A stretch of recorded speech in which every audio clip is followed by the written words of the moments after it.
computer is picking up a strange signal. Here, sir, you better take a look at it. Hi, and welcome to Sci-Fi Snacks.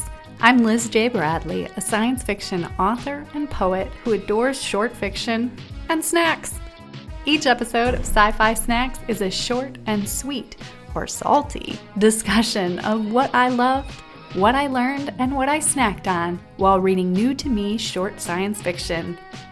As always, links to the short stories are in the show notes, so if you haven't read this week's story, head on over, pick up your favorite snack, and then join me as we discuss this week's story.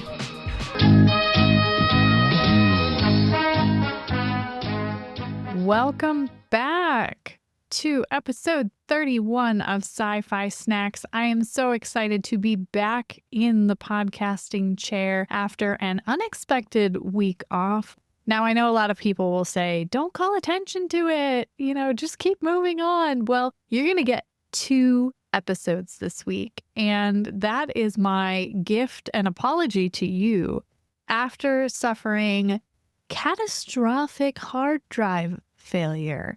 This past week, my laptop just died out of the blue. It started acting funny, and I thought maybe I'm just trying to run too much on it, and then it just shut off, and it did an update that totally crashed the hard drive. And apparently, PSA, if you have what is called a solid-state drive in your laptop, which usually is sold as a good thing, where your laptop starts right up and it's awesome and it's really exciting, those can die in like 3 to 5 years, especially if you keep your laptop in hot locations, which I definitely have been guilty of leaving mine in the car in the summer in the South. And that's a terrible choice. So after 3 years, my hard drive just completely wiped itself. So this is my PSA. I am begging you, go back up any files you have right now. Like, stop what you're doing, pause the podcast. I will be here when you get back, but your files may not be. I was lucky. I had set up OneDrive. I back up everything to the cloud. I email things to myself. I am really, really particular, but there were a few hours where I thought I lost some files, and it's not something I wish on anyone. So get out there, back up your files. That's your PSA for today. And now, let's dive in. This week's story is called What Any Dead Thing Wants. And this is a long one, friends. This is a novelette. I find myself reading a lot of novelettes lately, and this was a really good one. This is by Amy Ogden, and it was published in Psychopomp. And you can find it right on their website, and the link is in our show notes. This is 16,300 words, a science fiction. You could classify this as a cli-fi story, climate fiction story, and it was a Nebula Novelette finalist. I know I'm reading right now for nominations season here in 2026, and I find myself really appreciative of when people actually give the word counts on things so that I know, is this a short story? Is this a novelette? Is this a novella? Things that don't really matter to a lot of readers all of a sudden make a big difference when I have only 5 slots to nominate things. So I've had a couple of exciting little moments where I'm like, ooh, this is a novelette, and I still have space in that category. So really exciting. This one was nominated a few years back. I don't know exactly. I could look it up, but I'm not going to. So let's get started. Amy Ogden is an American werewolf in the Netherlands. After 20 years in Wisconsin, it was finally time to trade in fried cheese curds for bitterballen and banh goreng. Her debut novella, Sun Daughters, Sea Daughters, a Nebula finalist, arrived from Tor.com in February 2021. Local Star, an unrelated novella, also arrived via Interstellar Flight Press in April 2021. Her next novella, Emergent Properties, came out from Tor.com in July 2023, and her most recent novella, Starstruck came out from Psychopomp in June 2025. Amy is the co-founder, co-publisher, and former co-editor of Translunar Traveler's Lounge, a speculative fiction magazine devoted to fun, optimistic stories. When she's not anchored to her computer, she can be found serving as the preferred pillow of a clingy little dog, biking around town, or practicing her mediocre Dutch. I love that bio. How much fun is that? What is also fun was the nostalgic snack that I had this week. One of the really delightful things about this podcast is sharing snacks with my kids, and sometimes it's a total snack fail, or other times they steal the entirety of the snack from me and I have to go buy more.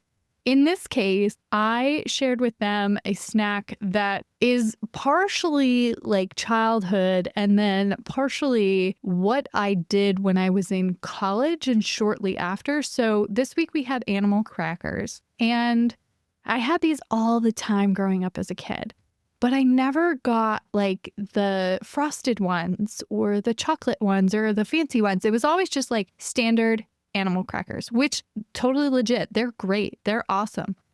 But once I was in college and I kind of had not adult money, because God knows I was broke in college, but $20 could last me forever. And I would have animal crackers and I would try all of them. And the best thing was I would buy a can of frosting and use it as dip. So this time around, I went ahead and we bought all 3 different flavors of animal crackers that were at the store. And we bought a couple different cans of frosting because, of course, the boys could not agree on a flavor. So I think we got strawberry and lemon, which, let me tell you, chocolate animal crackers dipped in lemon or strawberry frosting are delightful. So totally recommend. Great snack that can last a long time, which is great when this story was 16,000 words. It took me a couple sittings to read this one just because things came up. Not that it was like slow or anything. I actually really enjoyed this story. It was a unique one for me in terms of we were on a planet with a group of people who were there not to terraform and not to colonize. And those are kind of 2 buckets that you see a lot of stories normally. It's, we're the new colonists on this newly terraformed planet, or it's people in space and they're setting up the terraforming equipment and going through that kind of process. Where this novelette sits is in the in-between space. And what I really liked was this almost fantasy aspect to it. So this is what I love about speculative fiction and having that kind of umbrella term, is that this story, strictly, I would classify it as, yes, it's a science fiction story. But there's stuff in here that you're like, oh, that's the realm of horror or of fantasy and things like that. So I love to see an author blending the genres here, even if one is kind of more heavy-handed than the others.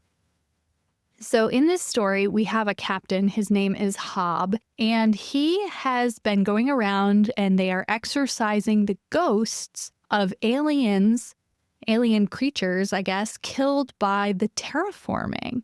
And this crew's whole job is to exorcise these souls or ghosts or whatever they have deemed them to be, to prepare the planet for the people who will be eventually colonizing. And surprise, when they are going through this process, all of a sudden pops up something they have never seen before: a human ghost. So the captain, Hob, he has to stay behind and figure out, how do I exorcise the ghost of a human? This is not in the book of regulations or the plan that they have that the company provides that's got all of the steps that they need to follow. They reference all the time, which is really a pretty pretty cool motif, I guess, that kind of threaded its way through. So we find out that essentially the way to exorcise the ghosts, we see it done with these kind of aliens. And you have to create big emotions in them.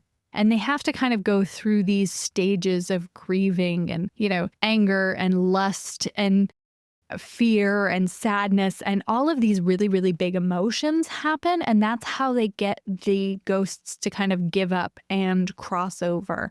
So Hob is doing this while the human ghost is following him.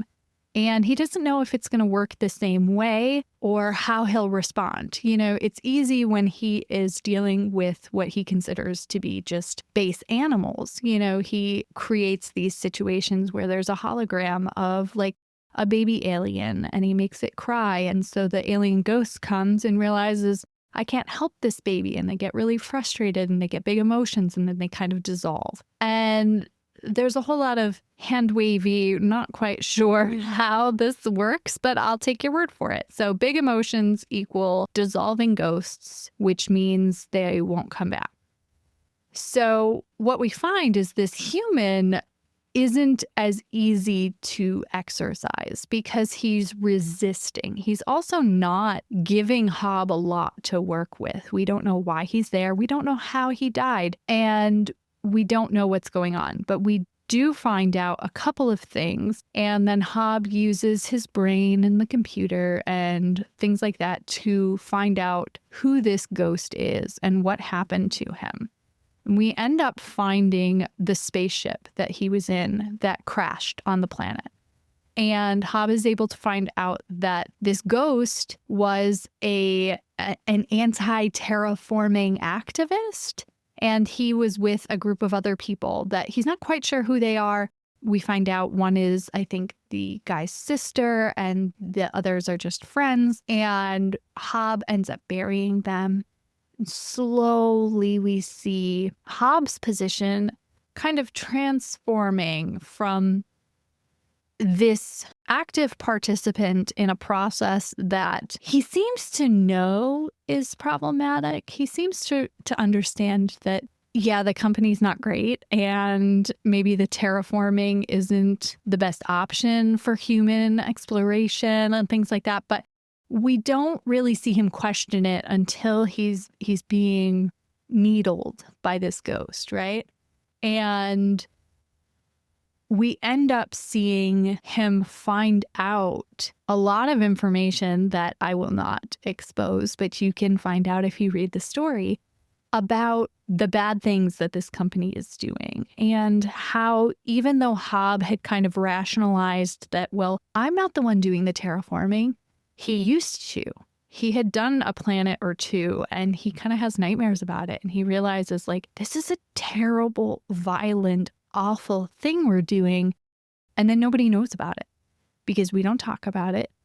We just left. I had moral problems with what was going on, but instead of doing anything about it, talking to anybody, he just like changed departments. And when he's confronted about that sort of thing and he finds this information that the activists had been collecting, he has a choice to make. And in the end, he decides to send that data out into the universe to some people that can do things with it. And then he just kind of waits and he knows. And then the rest of his team comes back to get him because the company is pissed. And they're like, yeah, this is bad.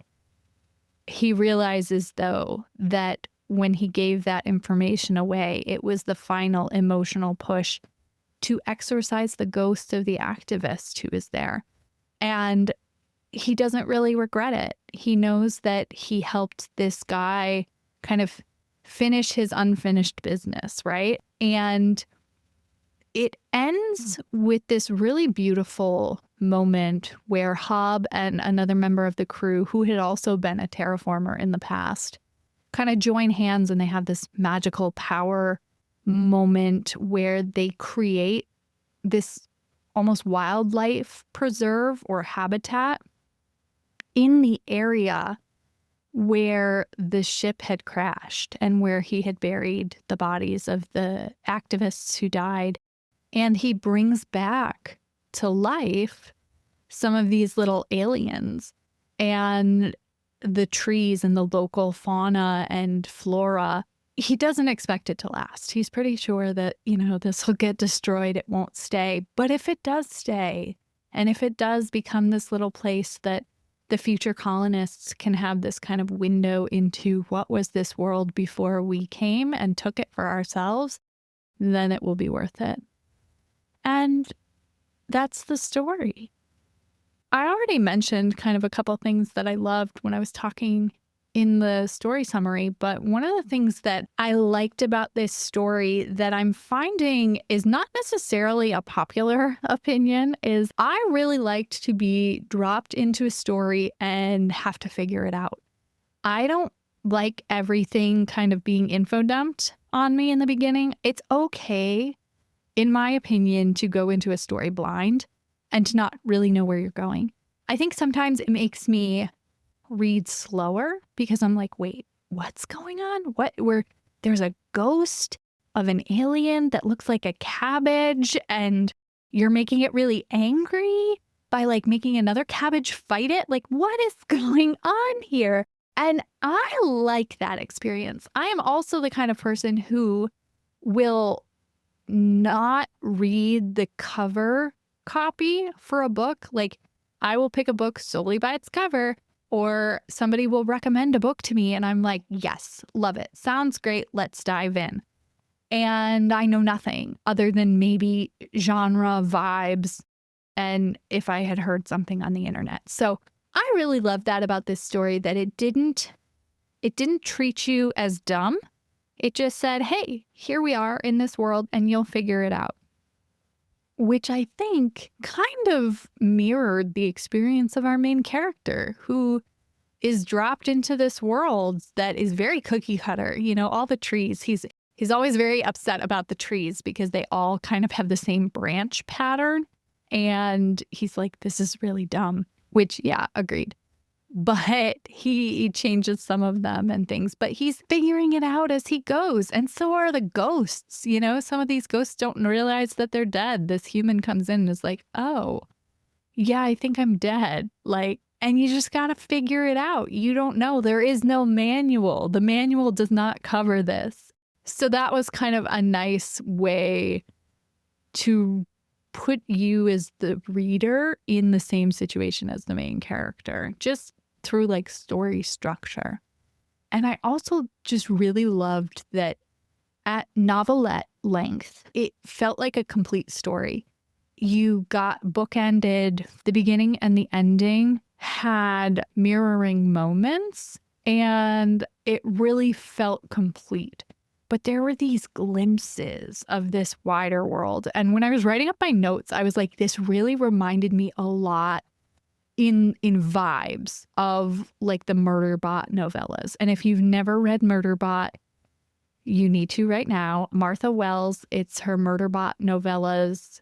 They are like these episodic stories. And that's what this felt like. It felt like this could be episode 1 of a much larger world. She created so many really interesting things with the world building, but we only saw as much as we needed for this particular story. And I think that that's just so good. It takes a lot of talent to have that kind of restraint and not give me all the details. I don't need all the details. I just need what the main character needs.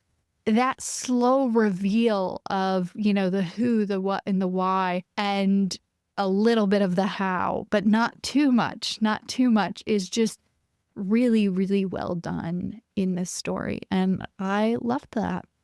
So what I'm trying to learn from stories like these are partially on a technical level. I'm really trying to understand this novelette / novella size. I'm very, very comfortable with like really short stories when I'm writing them, like 100-word drabbles, flash fiction under 1,000 words. Like I feel like I can just feel that story in my bones. Like, I know what fits in 100 words. I know what fits in 1,000 words.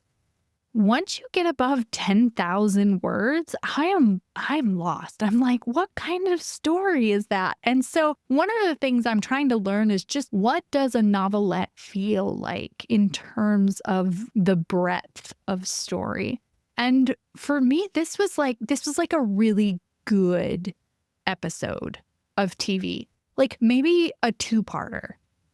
You know, maybe this was like a to be continued bit, but not too much more. Like, there wasn't a huge subplot. We had some side characters, but you just get a lot of development. You get to dive into each beat. You really get to luxuriate in some of the more philosophical moments and really expand and have like a whole scene for each thing that in a piece of flash fiction is maybe a sentence, maybe a paragraph. Here you get a whole scene.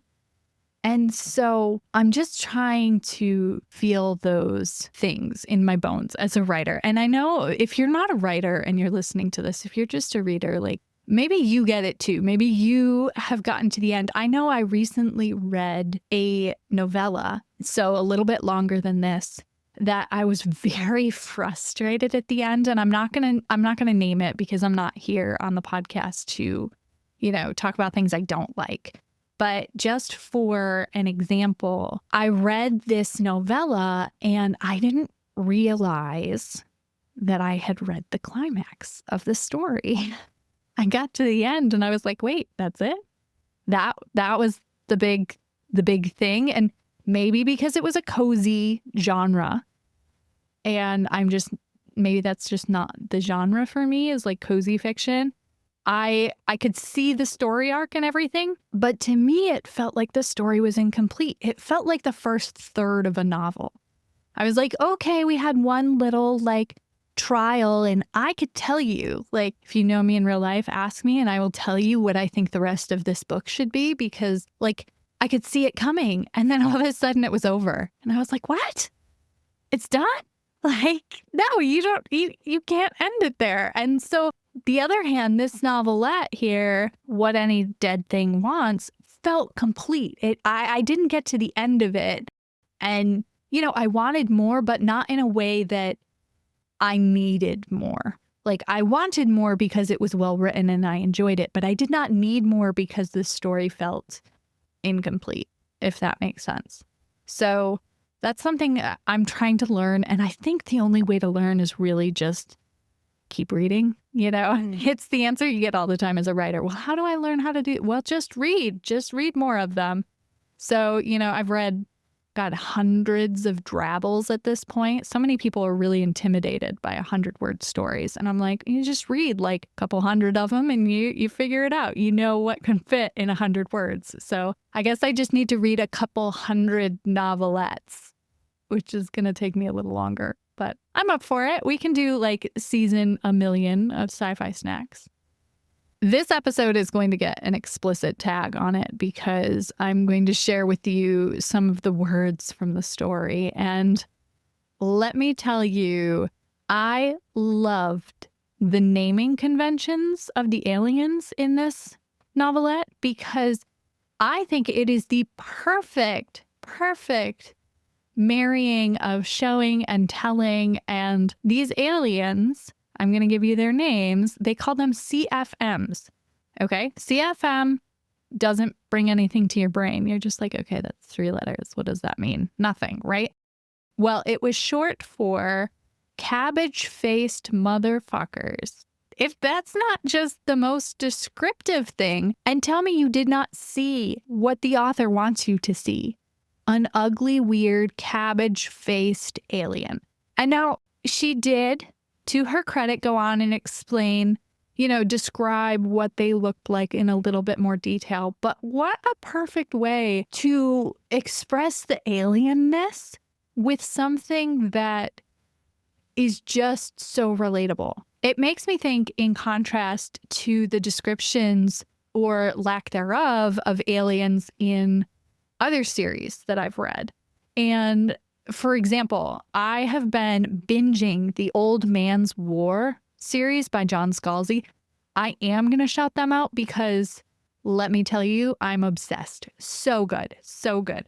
But there are some important aliens in that series, and it's possible that I missed the description of what they looked like in the beginning when Scalzi was introducing, like, gosh, at least a dozen different types of aliens. So in my brain, this alien species called the Obin looked like big cousin Its. I don't know why. That's just what they looked like in my head. I was like, oh, it's like a man in a suit with hair all the way down to the floor. I don't know.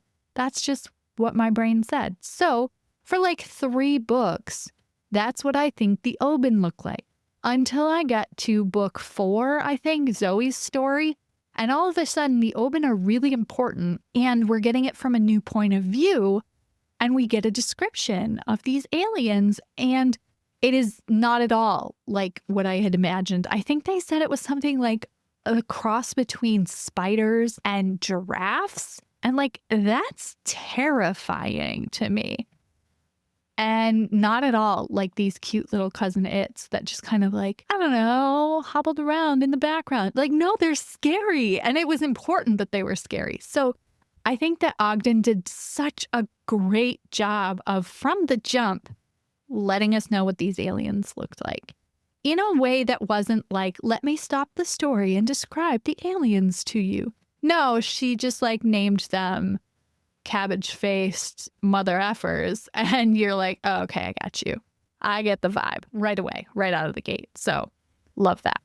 We are running so long on this episode, and you have another episode from me this week. So I'm going to wrap it up here, bringing it all the way back to our frosted animal cracker snacks. And you know how it connects? It connects with the aliens, because half the time you look at your animal crackers and you are like, what animal is this?